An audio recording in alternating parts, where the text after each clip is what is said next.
Off the Hook, airing on offthehooksports.com. Your home for real news, real opinions, and what really matters about Tennessee athletics. The Off the Hook podcast at offthehooksports.com or Facebook, YouTube, Twitter, or wherever you go for your favorite podcasts. Apple Podcasts, Spotify, Stitcher, Google Play, TuneIn, iHeart. Like, share, follow, subscribe. Off the Hook with Dave Hooker starts now. It is one of my favorite times in the week, visiting with Jacob Warren, Tennessee tight end, and it's brought to you by Vassy Lawn and Garden. I'll tell you more about Vassy Lawn and Garden momentarily. I do want to remind you, though, that Jacob and I get to visit each and every week, previewing the upcoming opponent and looking back on last week, which went pretty well. So if you want to be a part of that, we would encourage it. Hit that subscribe and like button and turn your notifications on. So notifications on for Jacob. That's what we're shooting for. Jacob, how are you, sir? Fantastic. I'm very good. How are you? I'm well. Good. I don't see how Thursday night could have gone any better. Went pretty well. Were you pleased?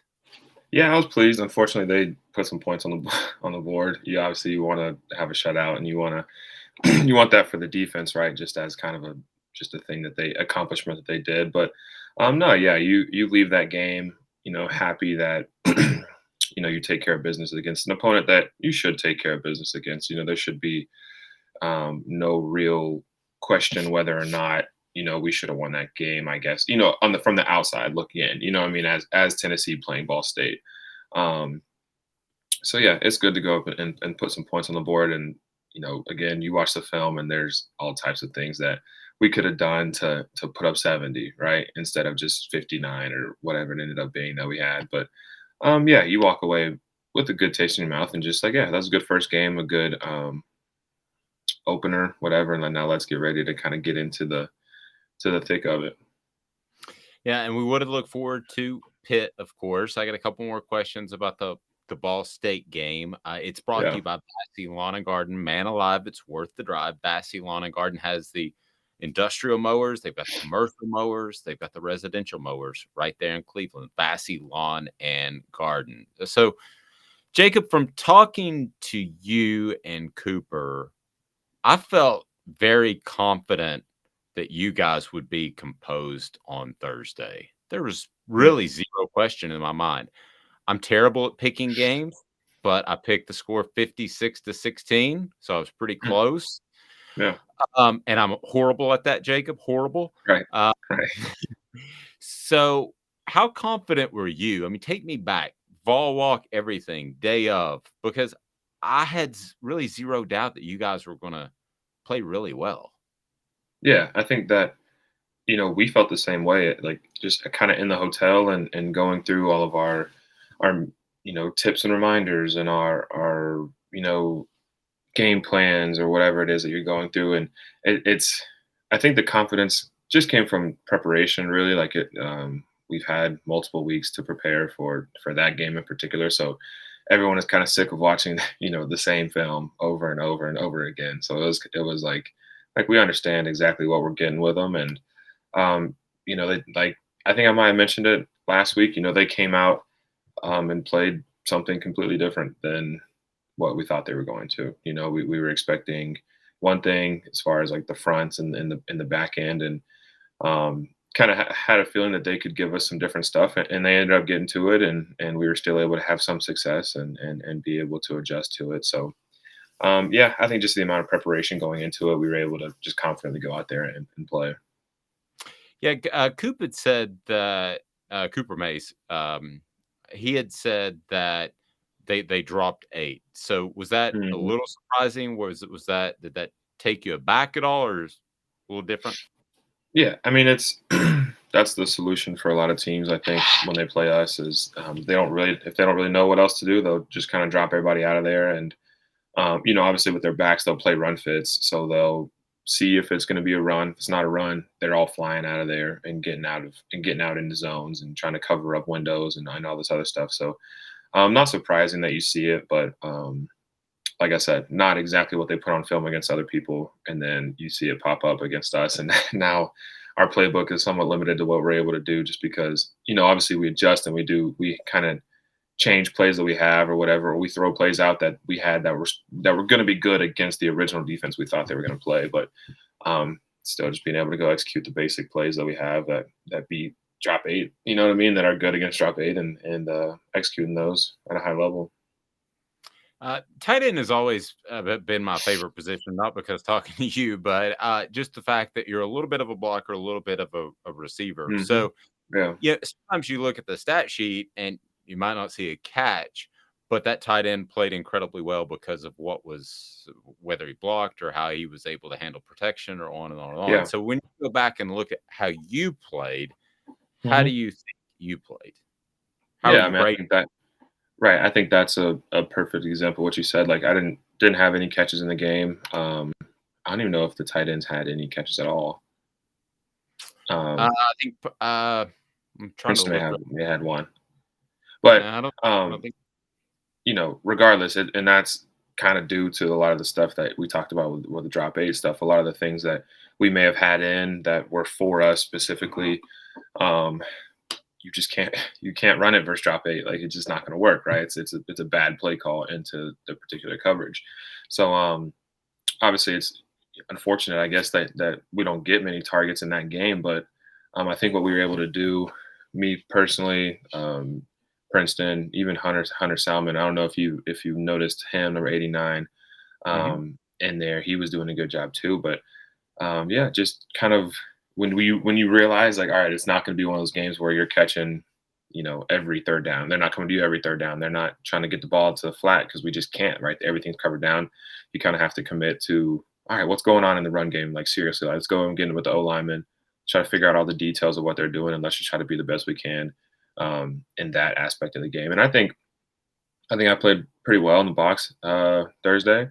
First game, there's a lot of things that you kind of just have to get used to, whether it's timing or understanding when to trigger on blocks and when to kind of be more, maybe not hesitant, but be more patient. Some stuff when you're really down there, short yardage, understanding that hat placement, it's got to be perfect and you've got to bring hands. You can't just kind of lean on people. And so, those are things that you realize as you go through the first game. I'm like, okay, I got to get better about that. I can't lunge. I can't lean. I can't, just throw my hat in there unless it's a specific play where it doesn't really matter. If we just need 1 yard, I just gotta go get it. So I think played pretty decent for the first game, and I think Princeton did the same, Hunter did the same, like I mentioned, and so pretty good overall, I guess. No, I thought it was good stuff. And I know that when ball is your life 24/7, that you're not sitting at home watching every single game, but Right. the fact you guys had a Thursday game, it does make me wonder, did anything else stand out to you as far as college football this weekend, specifically the SEC? Yeah, I think, you had games where, like, you had Bama versus Utah State, right? And you got your LSUs and your Florida States, and you got, Georgia versus Oregon. I thought that was going to be a pretty good matchup, and then Georgia obviously comes out and does what they do, and you see a lot of teams across the SEC like handling business, right? Like doing exactly, I guess, similar to what we did, right? You have a team that they should beat, that they are probably more talented than, and they go out and they handle business. And so then you have, all these other games that are great games. And obviously the Pittsburgh game was interesting because, we play them next week and they play West Virginia pretty close. And, West Virginia's got a good offense, good quarterback, and we have good offense, good quarterback. So it was cool to see kind of just how their defense played. They got a fast defense and some good athletes on there, some older guys. So it's good to kind of watch them live, and well, not live, but be able to watch that game and just kind of see how they're playing and what they look like this year. But yeah, I think on a Saturday where we don't have football, like you said, like I'm not type to just sit down all day and just watch. I think it's important for me to kind of get away from it at times and go spend some time doing other things. So, obviously if I'm at somewhere and there's a TV on, like I was at dinner and the TV was on, and sure enough, like the Bama game was on and the Ohio State game was playing, and that was a great game too. So, just being able to watch it and be, just a fan for once of just the game was cool, but definitely not sitting at my house with 4 monitors, looking at all the different games back and forth. That's not me. So that's very understandable. Conversation with Jacob, the Ball Report, brought to you by Vassy Lawn and Garden. They've got the hedgers, trimmers, they've got the financing, they've got everything you need right there at Vassy Lawn and Garden. Man alive, it is worth the drive. So let's go ahead and turn to Pitt. I want to remind people to hit that subscribe and like button, and feel free to leave a comment below if you got a question you want me to ask Jacob maybe next week. But let's turn to Pitt. So let's kind of start from the beginning. What do you take away from the game last year? Playing it and not going your way. You take away from that. So there's reoccurring like talks about this game and the end of the game and how it ended, right? And how, this is kind of, not on anyone in particular, but just the team as a whole, understanding like it was truly just a communication lapse, right? The coaches are saying one thing, the players are not able to hear the message and to remember it whenever stuff like is super important, right? The last play of the game, not of the game, but the last play to go win the game, right? Essentially. Right. And we make mistakes and we don't win the game. And so that's kind of been that play, or like that game in particular has been the one that we've all been using as like, man, like it's so important, so crucial that we lock into details when it's the end of practice and we're trying to do something, whether it's a fourth quarter finish drill or we're driving for 8 plays at the end of practice just to kind of get our conditioning going. It's like, man, like lock into the details. Remember what happened at Pitt, like not going back to what happened last year, because at the end of the day it really doesn't matter, but just trying to not make that mistake again. So obviously going back to the game, their defensive front was a very solid unit. They returned a lot of those guys, and a couple good linebackers, a couple good defensive ends, some good interior guys. So obviously going to be more challenging this week up front. They play with a lot of speed, and their front guys play with a lot of power. Haven't looked a lot at their back end, at their defensive secondary, but again, like I fully convinced we have one of the better wide receiver cores in the nation, so I think they'll be able to handle that pretty well. So yeah, it should be a great game, just like it was last year. And hopefully can again lock into just the small things and be able to handle our business. And it'll be cool to go up there and play at, I know it's not Heinz Field anymore, but I don't know the name of the actual stadium, what it is now, but play at Heinz Field, I'll call it, and just kind of get that experience. And it'll be, I'm sure the crowd will be crazy. So super excited. Yeah. I'm not sure what it's called either. Heinz Field. When you play a smaller opponent that maybe is a little bit more based off of speed, a defensive front, so to speak, as opposed to those, I think of the big defensive tackles that are in the SEC. But you play a front like that, how do things change? I mean, it's more about just thinking about what they would do to stop it, right? Playing to their advantages, understanding that they're quick. So that kind of brings in some twist game, some stunts for the DNs and the D linemen, and linebackers moving all over the place and twisting and crossing and coming off the edge, and defensive ends hitting into the A gap, stuff like that, just because they're able to do it athletically. So that's something you just have to anticipate and just understand, like, this is probably what we might see. So being gap sound whenever you're running gap schemes, having the right hat placement when you're running zone schemes, and understanding like, all right, I'm just gonna come through on my zone. Whatever falls into me, I'm gonna take it, right? Regardless of if it's the guy looping or if it's a linebacker crossing my face, whatever. So just being super sound and what type of play is it if it's a run play, and understanding what they could do, what they're trying to do with their personnel, I guess. I wonder how much you've seen that in practice, because I know this is the flip side of the ball, but I thought up front that you guys showed a lot of different looks on the defensive side. I thought, and I know you're not paying attention to that. You got other things going on, right? But did you see a more multiple defensive front in practice heading up to this season than you saw last year? Because I saw a lot of different looks on Thursday. Yeah, that was definitely, I think, an emphasis for our defense, for our team, was just becoming like multiple is a good word to use, and a lot of people use that.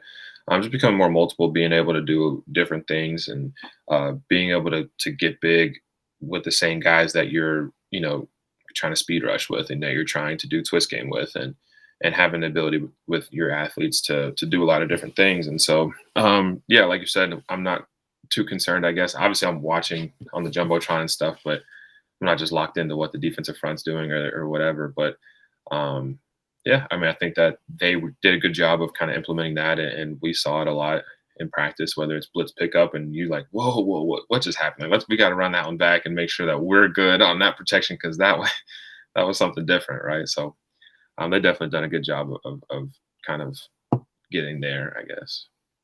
So when you say, I would think that would make it more difficult for the second team you would play when they see a bunch of different looks out of the defensive front. So you've probably been in that position where you've been watching tape and you've seen a bunch of different looks. I mean, do you think Pitt has a little bit more to prepare for maybe than they would like? Yeah. At that point, like, what do you focus on, right? Like, what do you just be like, okay, you could literally get anything, so let's run something that's good against all of it, right? Is there a play that's good against all of it? I don't know, but when we have a defense that we're trying to prepare for that can do so many different things, it's like, all right, we got to go in with a plan for 4 down, a plan for 3 down, a plan for, if they're getting, like I said, into the drop 8 stuff, if they're plugging their backers, we're going to this. And you have time to do that. I think as the week goes on, you can kind of focus on the different things, but it's a lot. It's a lot for quarterbacks. It's a lot for the offensive line. And yeah, so it kind of definitely makes it difficult for sure to prepare for it. I want to ask you about one guy that I really I felt good for, because he was such a topic of conversation. Here he is 6 days away, not knowing if he's going to play. And I'm talking about Bru McCoy. And not only is he eligible, but you guys were able to get him in the game plan with 6 days out, or actually 7. I think you guys knew a week before. But just seeing him make a couple of plays, make a couple of catches. I know you said you guys have kind of hit it off. What did that mean for him, you think, after just being in this uncertainty of a month? Yeah. And I talked about this last week. I think it's cool that you see him come to work every day and come in there and truly go hard, right? Like prepare and get ready for him to be playing, right? Without even knowing whether he's going to be able to or not, and without knowing if he was going to get granted his eligibility, whatever. So super cool to see him kind of just commit to it without knowing. And then it ended up working out for him, and him being completely ready to take on that role and to make plays. Like you said, like he caught a couple balls. I don't remember exactly how many, but caught a few balls, made some big plays, and the crowd was super excited. Obviously, whenever he would catch the ball, all of them yelling "Bru," whatever, and everyone thought they were booing him. Like, no, they're not booing him. They're saying his name.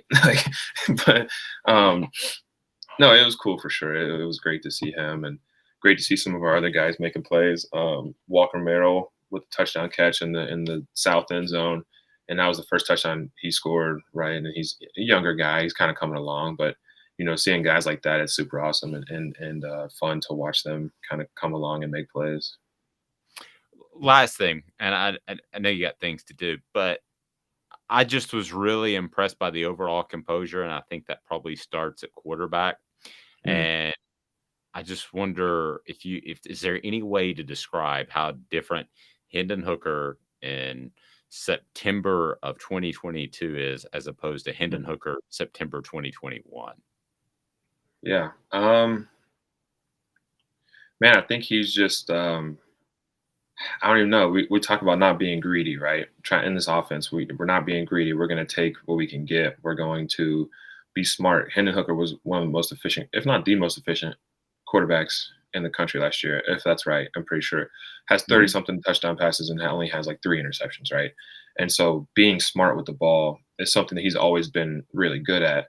But now it's, how do I make others look good? Like, how do I truly, get through my whole progression and, find that running back on a check down or extend plays with my feet and instead of just taking off and running, like keeping my eyes downfield, trying to find guys to get the ball to, whatever. There's times when we're out there and, again, like something might not be right, and he's able to just calmly say like, hey, easy, like let's try to get into the right look, or let's try to get into the right, protection or whatever. And whether it's sliding it the other way and seeing that the safeties are spun the way that he didn't think they would be, getting the offensive line on the right page. And obviously he's doing it to protect himself, right? So at the end of the day, he's looking out for himself, but he's also trying to make plays and trying to look out for the team at the same time. So just things like that is cool to see from an experienced quarterback like him. It was an impressive night. Congrats. Again, I wasn't surprised because of talking to you and Cooper. I just felt like you guys were confident, but to actually do it and get it done must feel good. So congratulations, you buddy. If I don't talk to you, best of luck before the Pitt game. Yeah, thank you. I appreciate it. He is Jacob Warren. I'm Dave Hooker. This has been a presentation of Off the Hook Sports, brought to you by Vassy Lawn and Garden.